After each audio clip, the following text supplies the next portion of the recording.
آگ لگا دی بس ختم ہو گیا۔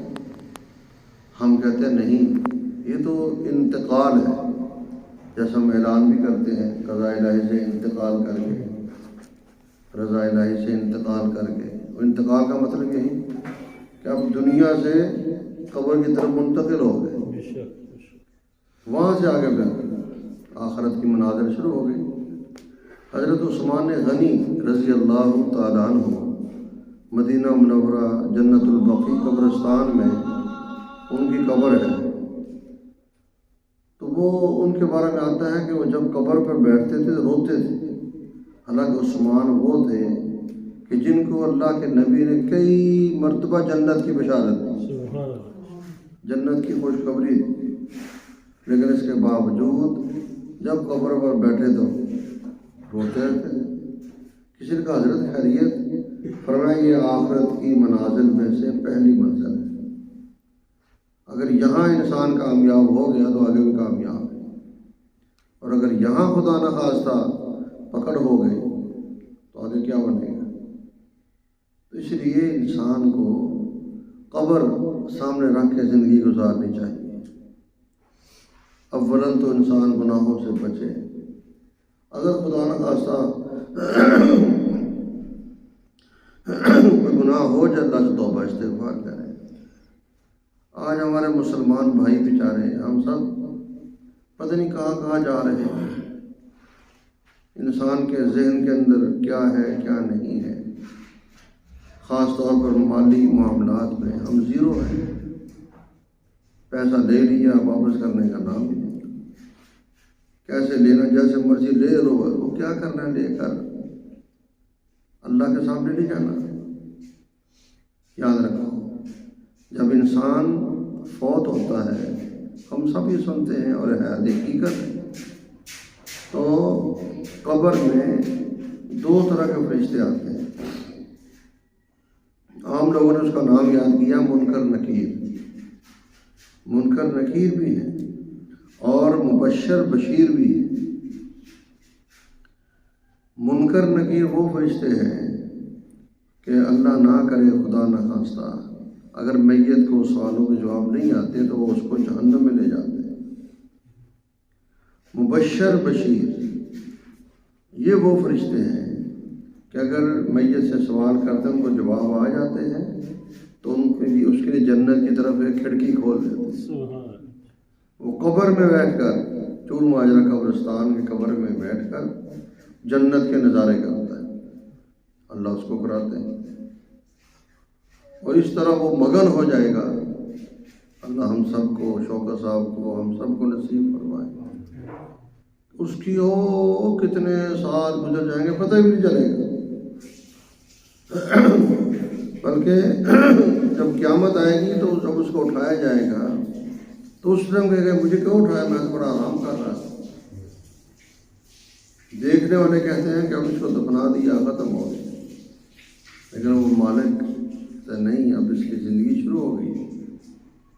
کہتے ہیں نا الدنیا مزرعۃ الآخرہ، دنیا آخرت کی کھیتی ہے، جو یہاں ہم نے دانہ ڈالنا ہے اسی کا پھل ہمیں قبر میں ملتا ہے۔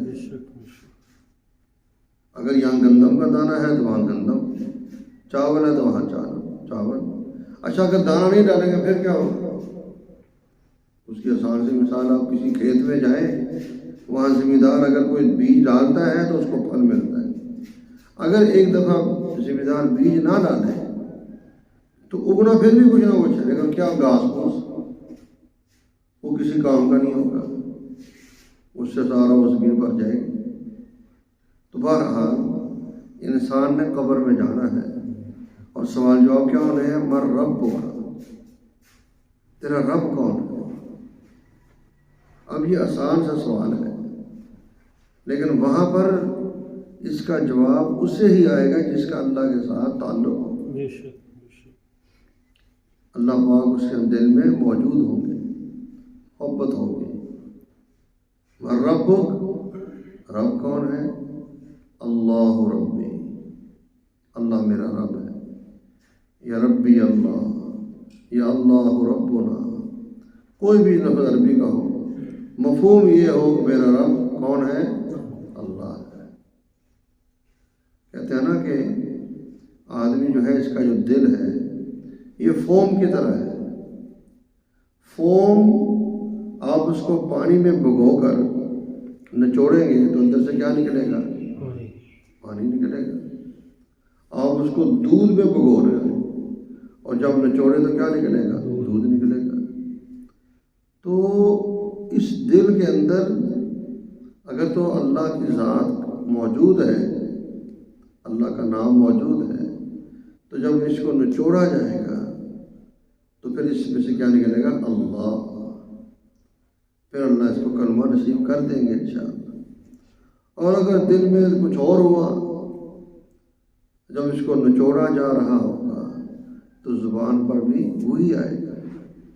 ایک مستری صاحب تھے، بیمار ہو گئے، وہ اتنے بیمار ہو گئے کہ اب پتہ چلا بھی بس موت کا فرشتہ آنے والا ہے۔ گھر والوں کی کوشش تھی کہ کلمہ پڑھ لیں، سارے کلمہ پڑھ رہے ہیں، لا الہ الا اللہ محمد رسول اللہ، وہ بیچارہ کلمہ اس کی زبان پہ نہیں آ رہا۔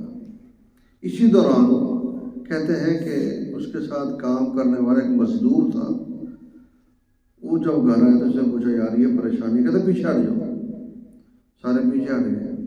وہ مستری صاحب کے پاس بیٹھ گیا اور پاس بیٹھ کے کان میں کہتا ہے سر جی مسالہ ختم ہو گیا، اونچی آواز سے کہا۔ تو اس نے اسی وقت مستری صاحب بے ہوشی کی حالت میں تاڑی ماری، چلو لا الہ الا اللہ محمد رسول اللہ، وہ کلمہ پڑھ کے بہت ہو گیا۔ تو نے یہ کیا کیا؟ مزدور سے تو نے یہ کیا کیا؟ کہتا ہے اس کی عادت تھی، جب کام ختم ہونا ہوتا تھا تو ہم اس کو شام کے ٹائم کہتے ہیں کہ مستری مسالہ ختم ہو گیا تو فوراً تاڑی مارتا تھا، چلو لا الہ الا اللہ محمد رسول اللہ۔ کہتا مجھے اس کی عادت منظور ہے، میں نے کہا کلمہ اس طرح پڑھا، وہ پڑھ بھی لیا اسے بیچارے۔ تو مقصد یہ ہے کہ اللہ ہم سے سوال تو ہونے، اللہ کا نام انسان اپنے دل میں بٹھائے۔ دوسرا سوال کیا ہوگا؟ من نبیوں کا، نبی محترم صلی اللہ علیہ وسلم کون ہے؟ وہ ہے محمد رسول اللہ صلی اللہ علیہ وسلم۔ تیسرا اسلام دین کیا ہے؟ تو اس کا جواب کیا ہے؟ ما دینوں کا الاسلام، میرا دین کیا ہے؟ اسلام ہے۔ تو یہ تین سوال تو قبر میں ہونے، اس کی تیاری کے لیے ہم سب یہاں آئے۔ اس کے لیے حدیث پاک یاد کر لو، نبی پاک صلی اللہ علیہ وسلم کا فرمان ہے، یہ بندہ اس پہ عمل کر لے تو سارا مسئلہ حل ہو، لیکن اللہ تعالیٰ توفیق عطا فرمائے۔ 5 چیزوں کو 5 چیزوں سے پہلے غنیمت سمجھو، عام لکھی ہوتی ہے یہ، لیکن اصل تو ہے اس پر عمل۔ نمبر 1، جوانی کو بڑھاپے سے پہلے غنیمت جانو۔ ہم سب جانتے ہیں جوانی کی زندگی ہے، پیدل انسان چلتا رہے کوئی پرواہ نہیں ہوتی، لیکن بڑھاپا ہے، پیدل تھوڑا سا چلتا ہے تو تھکاوٹ ہو جاتی ہے، بخار چڑھ جاتا ہے، اور مسئلے مسائل بن جاتے ہیں۔ جوانی میں بندہ روزے رکھتا چلا جائے، نوافل پڑھے، قرات کرے، کچھ کرے، تھکاوٹ نہیں ہوتی۔ تو اس لیے فرمایا جوانی کو بڑھاپے سے پہلے غنیمت جانو۔ نمبر 2، فراغت، اگر آپ کے پاس ٹائم فارغ ہے اس کو مشغولی سے پہلے غنیمت جانو۔ مشغول ہو گئے پھر ٹائم کو نہیں ملتا۔ بندہ فارغ ہے تو اس کو اللہ کی طرف سے غنیمت سمجھے، ذکر، اذکار، استغفار، توبہ، قرآن وغیرہ وغیرہ ڈفر کرتا رہے کچھ نہ کچھ۔ اور نمبر 3، صحت، تندرستی، اس کو بیماری سے پہلے غنیمت سمجھے۔ ہم سب جانتے ہیں اللہ تعالیٰ ہم سب کی حفاظت فرمائے، صرف آدمی کو تھوڑا سا بخار چڑھ جائے نا تو یہ بیچارہ 4 بجے سے اٹھ نہیں سکتا، حالانکہ وہی اعضاء ہوتے ہیں، وہی سب کچھ ہوتا ہے، لیکن ہمت نہیں ہوتی۔ مولانا محمد مکی صاحب مکہ مکرمہ میں درس قرآن دیتے ہیں، اب بھی دیتے ہیں الحمدللہ، ابھی 2 ہفتے پہلے اللہ نے سننے کی توفیق عطا فرمائی، باب فہد کی طرف بیٹھتے ہیں،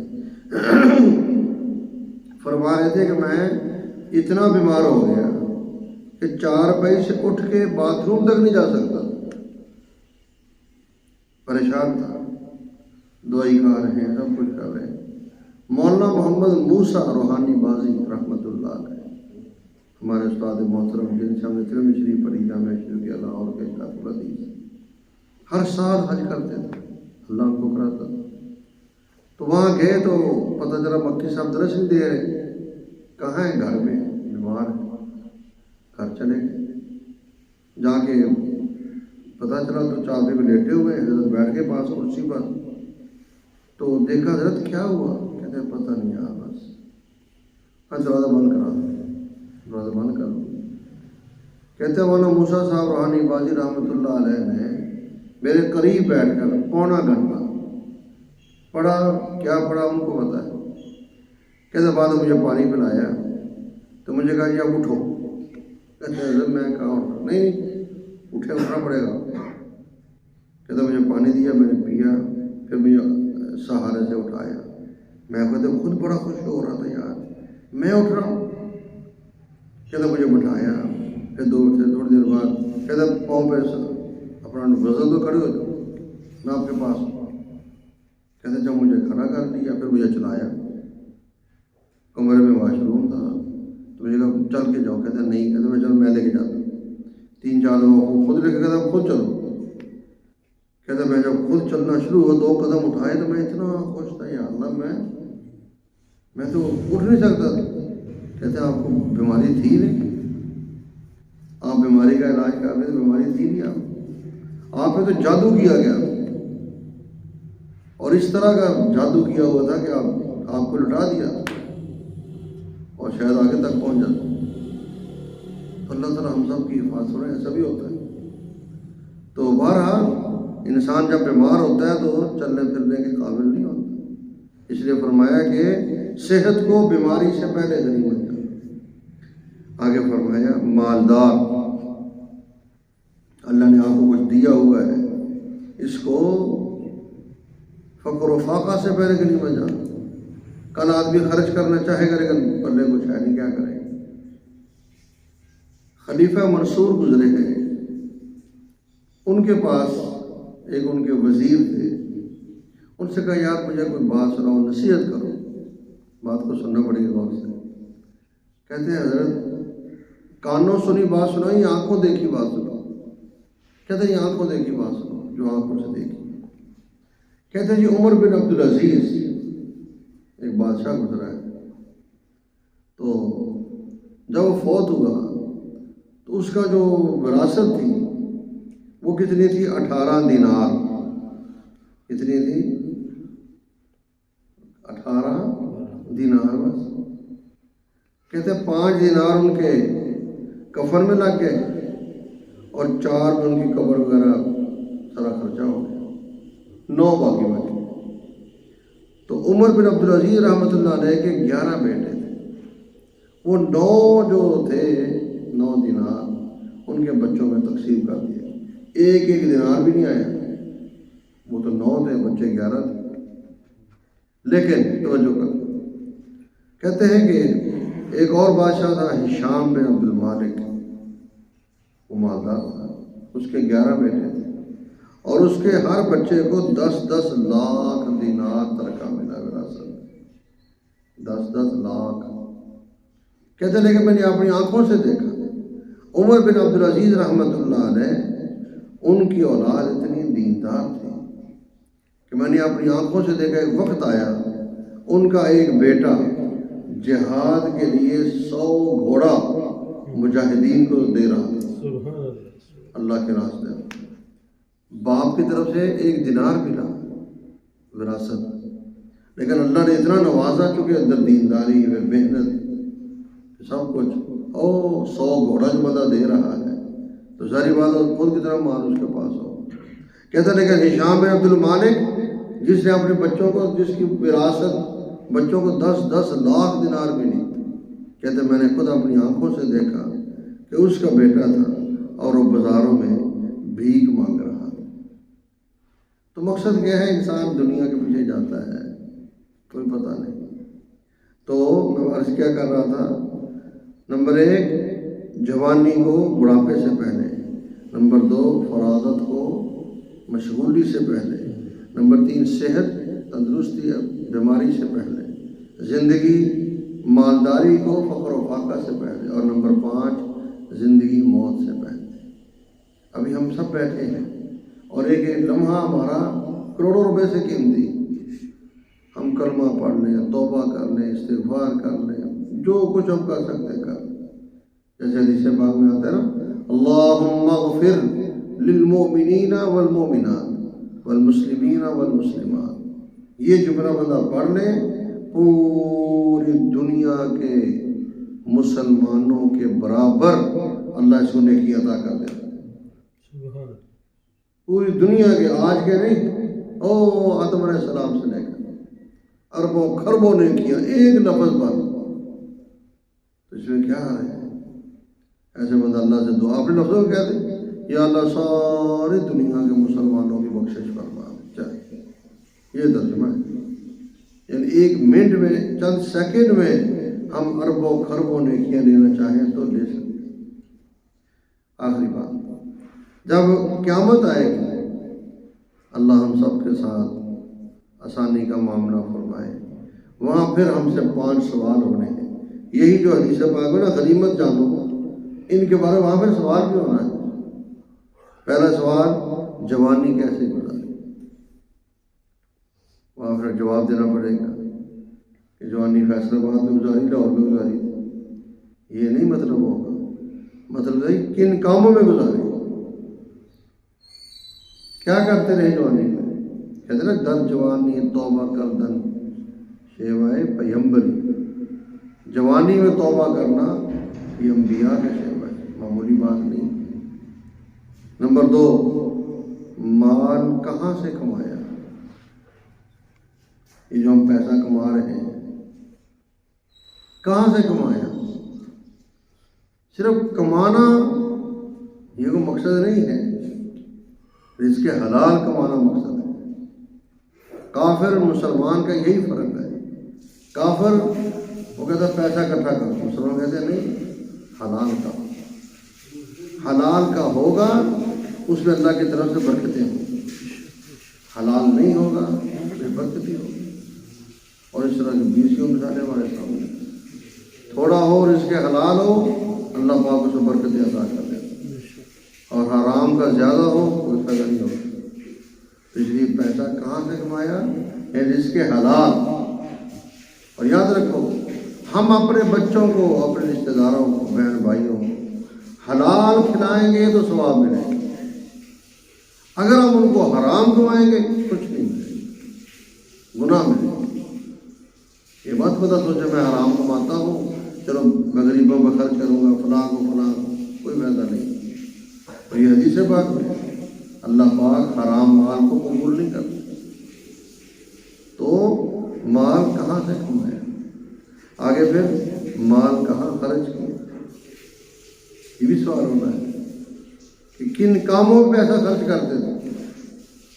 آج ہمارے ہاں شادی پر خاص طور پر اتنا پیسہ ضائع ہوتا ہے کھانے کے موقع پر، ویسے کسی غریب کو 10 روپے تو نہیں دل کرتا تھے، اور وہاں ہزاروں لاکھوں اڑا دیتے ہیں۔ تو اللہ کے بندو ایسا انتظام کرو تاکہ آپ کا کھانا ضائع نہ ہو، تھوڑا کرو، طریقے سے کرو۔ جیسے اتنا جو انتظام کیا ہے وہاں 2 ٹیبل اور بڑھاؤ تاکہ آپ کو ہر بندے کی ٹیبل پر ہر چیز پہنچے، پھر سامان ضائع نہیں ہوتا۔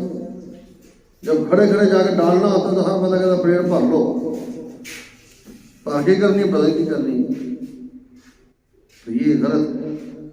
بہرحال اور موقع ہیں، اللہ خود جانتا ہے کہ میں کہاں کہاں پیسہ خرچ کرتا ہوں، سمجھدار ہے اللہ ہے۔ تو نمبر 3، مال کہاں خرچ کیا، یہ بھی سوال ہونا ہے۔ اور نمبر 4، زندگی کیسے گزاری، پوری زندگی کا اللہ نے سوال کرنا ہے۔ اور 5 فرمایا کہ علم پر عمل کتنا کیا، تو مقصد یہ ہے کہ ہم جو زندگی گزار رہے ہیں، شوکت صاحب ہمارے ساتھ یہاں ہر روز بیٹھے ہوتے ہیں، اللہ ان کے قبر پر کروڑوں رحمت نازل فرمائے، نیک آدمی تھے، اچھے اخلاق والے تھے۔ دیکھو نا انسان سے اونچ ہو جاتی ہے، لیکن ہم نے دیکھا وہ ایسے نہیں تھے کہ دل میں منافقت رکھتے، صاف دل تھا، بات کر دیتے تھے، اگلا بندہ مانتا ہے وہ ٹھیک ہے، نہیں مانتا نہ مانتا۔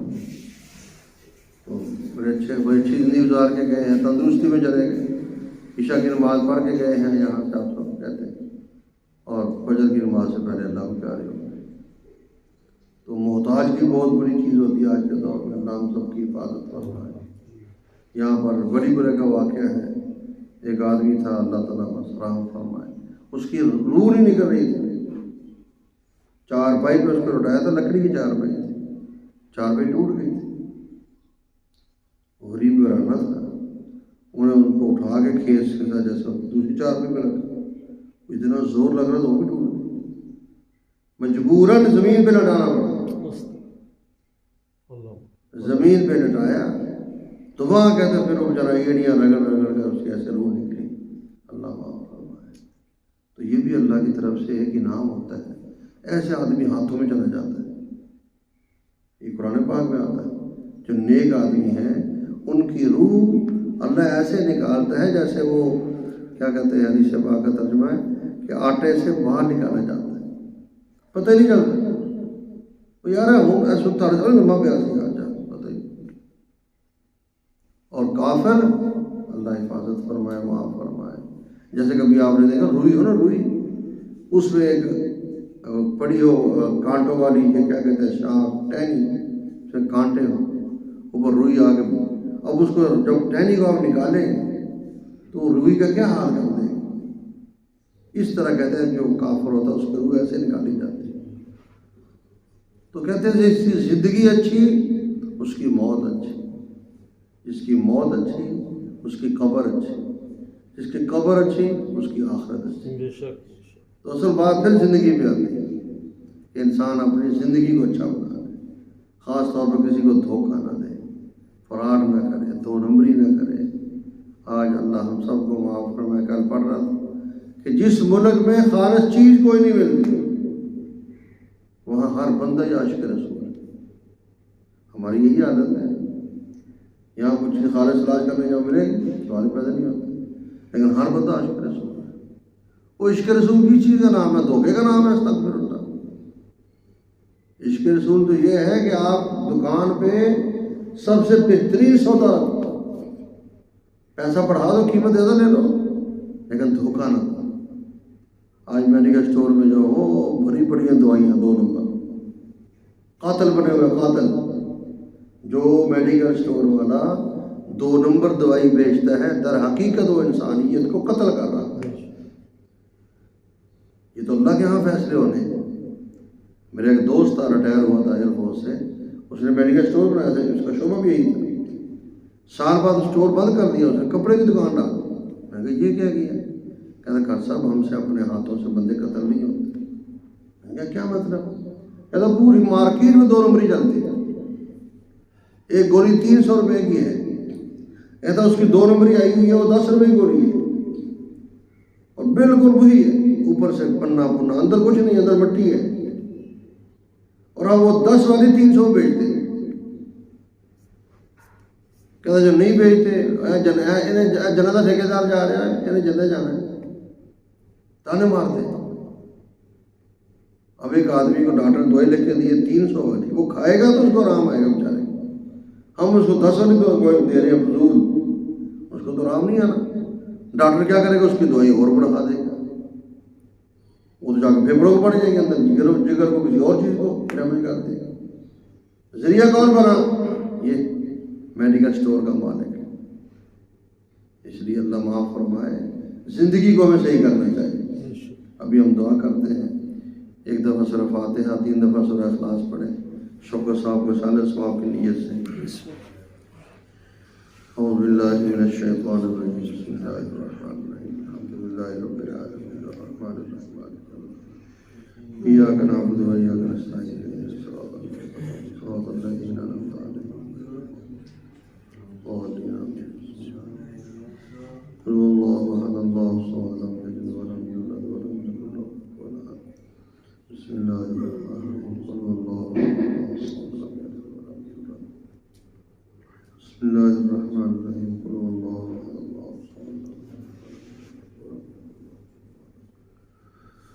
الحمدللہ رب العالمین والصلاة والسلام علی سید المرسلین ربنا آتنا فی الدنیا حسنہ وفی الآخرۃ حسنہ وقنا عذاب النار یا رب العالمین یا ارحم الراحمین۔ اے اللہ پاک، ہم سب نے سورہ فاتحہ سورہ اخلاص پڑھی ہے، یا اللہ دین کی باتیں ہوئی ہیں، اپنی بارگاہ میں قبول و منظور فرما۔ اللہ پاک اس کا اجر و ثواب حضرت آدم علیہ السلام سے لے کر قیامت تک آنے والے آخری مسلمان تک سب کو اس کا اجر و ثواب عطا فرما۔ خاص طور پر ہمارے بھائی، ہمارے محترم، ہمارے دوست جناب شوکت صاحب کی روح کو اس کا اجر و ثواب عطا فرما۔ یا اللہ شوکت صاحب کے صغیرہ کبیرہ گناہوں کو معاف فرما۔ اللہ پاک جنت الفردوس میں اعلیٰ مقام نصیب فرما۔ یا اللہ شوکت صاحب کے زندگی میں جو ان سے کمی کوتاہی ہو گئی، اپنے فضل و کرم سے معافی عطا فرما۔ ہم سب ان کے ایمان کی، اسلام کی شہادت گواہی دیتے ہیں، روزانہ درس قرآن سنتے تھے، اشراق پڑھ کے جاتے تھے، اچھے اخلاق کے مالک تھے۔ اے اللہ پاک ان کی قبر کو جنت الفردوس میں جنت الفردوس کا باغ بنا۔ یا اللہ حدیث پاک میں آتا ہے قبر یا جنت کا باغ ہے یا جہنم کا گڑھا ہے۔ اللہ پاک شوکت صاحب کی قبر کو روضۃ من ریاض الجنہ بنا۔ یا اللہ ان کو قبر میں جنت کی بہاریں نصیب فرما، جنت کے نظارے نصیب فرما، جنت کی نعمتیں نصیب فرما۔ کافی عرصہ بیماری میں رہے، تکلیف برداشت کرتے رہے۔ اے اللہ پاک ان کی اس تکلیف کو ان کے گناہوں کے کفارے کے طور پر قبول فرما اور ان کی بخشش فرما، مغفرت فرما۔ جتنے شوکت صاحب کے عزیز و اقارب، خاص طور پر ان کی اولاد، گھر والے، سب کو حوصلہ عطا فرما، صبر جمیل عطا فرما۔ یا رب العالمین ہم سب کے دلوں میں موت کی فکر پیدا فرما، قبر کی فکر پیدا فرما، آخرت کی تیاری کرنے کی توفیق عطا فرما۔ ہر طرح کے گناہوں سے اللہ پاک ہماری حفاظت فرما، پکی سچی توبہ نصیب فرما۔ یا رب العالمین ہم سب کا خاتمہ ایمان پر فرما، قبر اور جہنم کے عذاب سے محفوظ فرما۔ اللہ پاک شوکت صاحب کی کامل بخشش فرما، کامل مغفرت فرما، جنت الفردوس میں اعلیٰ مقام نصیب فرما۔ ربنا تقبل منا انك انت السميع العليم وتب علينا انك انت التواب الرحيم وصلى الله تعالى على خير خلقه محمد وآله واصحابه اجمعين آمين۔